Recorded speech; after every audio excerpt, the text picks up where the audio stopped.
Bapak, Ibu, sidang jemaat yang kekasih di dalam Tuhan kita Yesus Kristus, selamat pagi, shalom, salam sejahtera untuk kita semua. Hari ini bersama saya Pendeta Alexander Philip akan membawakan kita dalam renungan pagi. Sebelum kita membaca dan merenungkan firman Tuhan, baiklah kita bersatu di dalam doa. Puji syukur dan terima kasih ya Tuhan atas segala berkat yang kami terima sampai hari ini. Terima kasih Tuhan, Engkau telah membangunkan kami dari tempat tidur kami masing-masing. Dan terima kasih juga Tuhan atas segala kesehatan dan juga tenaga yang baru yang Tuhan berikan bagi kami. Kami bersyukur Tuhan, kiranya melewati segala kemurahan dan kebaikan-Mu. Hari ini kami boleh menerima segala apa yang baik. Kami percaya Tuhan, melewati firman-Mu yang akan kami baca dan renungkan hari ini, Tuhan akan kembali mengisi hidup kami dengan segala berkat-berkat rohani yang begitu berharga. Tolonglah kami hari ini agar dapat memahami dan merenungkan firman-Mu itu dengan baik. Roh Kudus Tuhan berkarya, jamahlah hati dan pikiran kami hari ini, dan tuntunlah kami Tuhan agar dapat mengerti firman-Mu itu dengan baik. Dalam nama Yesus kami berdoa, amin. Pembacaan Alkitab untuk kita pada hari ini yaitu dari kitab Lukas pasal 13 ayat 31 sampai ayat 35 dengan perikop Yesus harus mati di Yerusalem, keluhan terhadap Yerusalem. Pada waktu itu datanglah beberapa orang Farisi dan berkata kepada Yesus, "Pergilah, tinggalkanlah tempat ini, karena Herodes hendak membunuh engkau." Jawab Yesus kepada mereka, "Pergilah dan katakanlah kepada si serigala itu, Aku mengusir setan dan menyembuhkan orang pada waktu hari ini dan besok, dan pada hari yang ketiga aku akan selesai. Tetapi pada hari ini dan besok lusa, aku harus meneruskan perjalananku, sebab tidaklah semestinya seorang nabi dibunuh kalau tidak di Yerusalem. Yerusalem, Yerusalem, engkau yang membunuh nabi-nabi dan melempari dengan batu orang-orang yang diutus kepadamu. Berkali-kali aku rindu mengumpulkan anak-anakmu, sama seperti induk ayam mengumpulkan anak-anaknya di bawah sayapnya. Tetapi kamu tidak mau. Sesungguhnya rumahmu ini akan ditinggalkan dan menjadi sunyi. Tetapi aku berkata kepadamu, kamu tidak akan melihat aku lagi, hingga pada saat kamu berkata, diberkatilah dia yang datang dalam nama Tuhan." Sekian pembacaan firman Tuhan. Sidang jemaat yang kekasih di dalam Yesus Kristus, tema firman Tuhan untuk kita pada hari ini yaitu dengan judul menghadapi penolakan. Saudara-saudara sekalian, siapa yang hidup di dunia ini pasti pernah merasakan bagaimana tidak enaknya mengalami penolakan. Ketika Tuhan Yesus datang ke dunia, ia pun pernah merasakan dan juga mengalami yang namanya penolakan itu. Bukan hanya satu kali, tetapi berkali-kali harus ia hadapi penolakan itu di dalam hidupnya. Dalam firman Tuhan hari ini, dalam Lukas pasal 13 ayat 31 sangat jelas dikatakan bahwa Tuhan Yesus mendapatkan ancaman akan dibunuh oleh Herodes jika ia masih bersikeras untuk memasuki Yerusalem. Jika kita mengalami hal ini, mungkin kita akan merasa berkecil hati, merasa kecewa, dan merasa sakit hati karena merasakan yang namanya penolakan. Tetapi tidak bagi Yesus.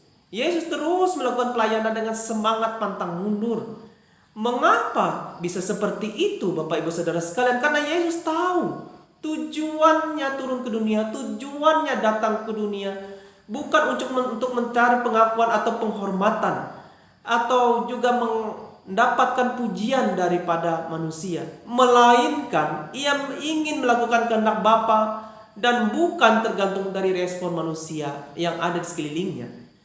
Bayangkan apa jadinya Bapak Ibu Saudara sekalian jika Tuhan Yesus menyerah saat menghadapi yang namanya tekanan dan penolakan dalam hidupnya. Maka yang terjadi adalah kita semua tidak akan mendapat selamat. Kita semua tidak akan merasakan berkat Tuhan yang luar biasa sampai hari ini jika Tuhan mundur dari tugas dan misinya untuk menyelamatkan manusia. Saudara-saudara sekalian, apa yang diinginkan dan apa menjadi tujuan firman Tuhan hari ini bagi hidup kita? Berbagai penolakan tentunya pernah kita alami hari ini dalam hidup, baik dalam pekerjaan, baik dalam kehidupan, dalam keluarga, dalam kehidupan masyarakat, dalam pertemanan, bahkan juga dalam sebuah pelayanan. Sikap yang benar dalam menghadapinya adalah jangan pernah kita menyerah, apalagi kita sampai berputus asa dan mundur melakukan apa yang sebenarnya sudah kita kerjakan.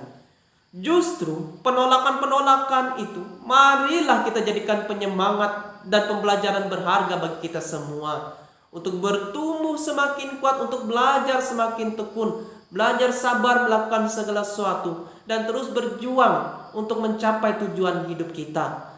Penolakan akan selalu terjadi kapan saja, tetapi jangan menyerah.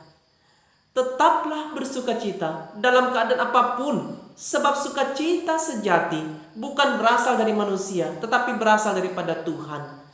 Pakailah Bapak Ibu Saudara sekalian sebuah penolakan yang terjadi dalam hidup kita hari ini sebagai batu loncatan untuk sebuah kesuksesan.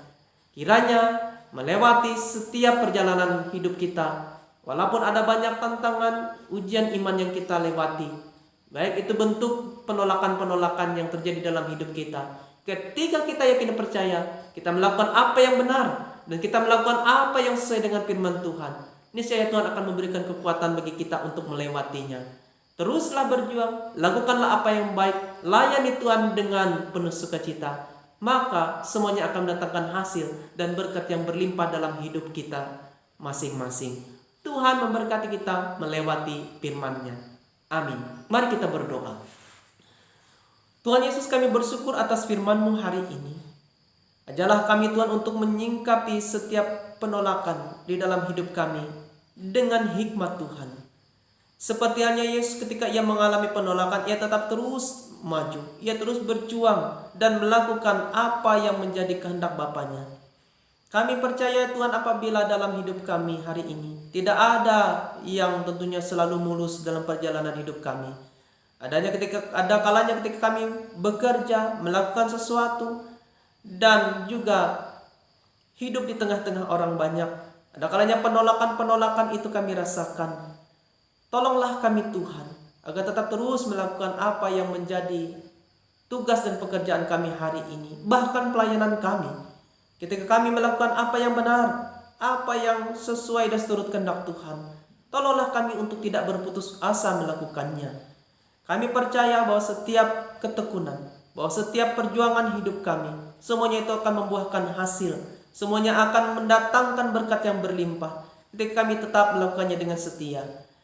Tuhan, pada saat hari ini, kami mau serahkan kehidupan kami, aktivitas, tugas, dan pekerjaan kami masing-masing. Berilah kekuatan, berikanlah semangat, berikanlah tuntunan-Mu Tuhan, agar sepanjang hari ini kiranya hidup kami memuliakan nama-Mu. Berkatilah apapun yang kami kerjakan, sehingga biarlah semuanya itu dapat kami rasakan berkat yang berlimpah ruah. Dan yang kami kerjakan pun akan selalu kami rasakan itu semua diberikan keberhasilan, diberikanlah selalu penyertaan-Mu dalam segala apapun yang kami kerjakan. Dalam nama Yesus kami berdoa dan bersyukur atas hari ini. Terima kasih Tuhan. Amin.